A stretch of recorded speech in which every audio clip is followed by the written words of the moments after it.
Good evening, no? Good morning. Saan ka man naroroon ngayon? Yan yung ating for the day, sabi dito, let your past make better, not bitter.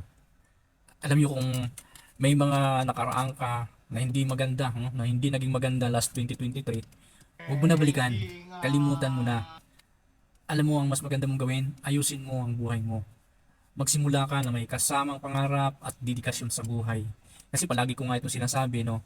Walang ibang gagawa sa mga pangarap mo kundi ang sarili mo. Okay? Walang ibang gagawa niya kundi tayo. So, kabayan, no? Palagi kong sinasabi, palagi kong pinapaalala na marami kababayan natin OFW, no?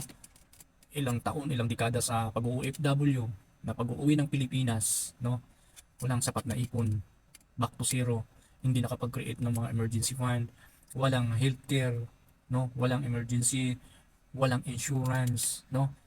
Ito ang napakagandang sinishare ko dahil si IMG, no, itinuturo sa amin yung mga concept na pwede mong matutunan din dito.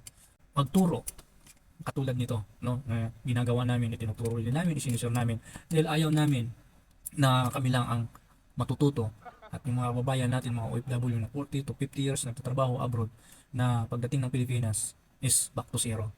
So ayaw natin nun. So habang nandito tayo abroad, habang tayo nagtatrabaho, productive tayo, mag-create tayo ng sarili nating ipon, mag-create tayo ng sarili nating insurance para sa sarili. Upang sa ganun kahit man tayo umuwi ng Pilipinas, no, manghina man tayo, meron tayong pagkukuhanan ng ating araw-araw, pang araw-araw. So, especially kung halimbawa nagme-maintenance ka na, meron ka ng mga gamot na iniinom. So, ayan. Ngayon pa lang kabayan, gawin mo na yan. No? Pwede mo akong kontakin, pwede mo akong i-message sa aking personal Facebook account o sa messenger ko. No? Let's go.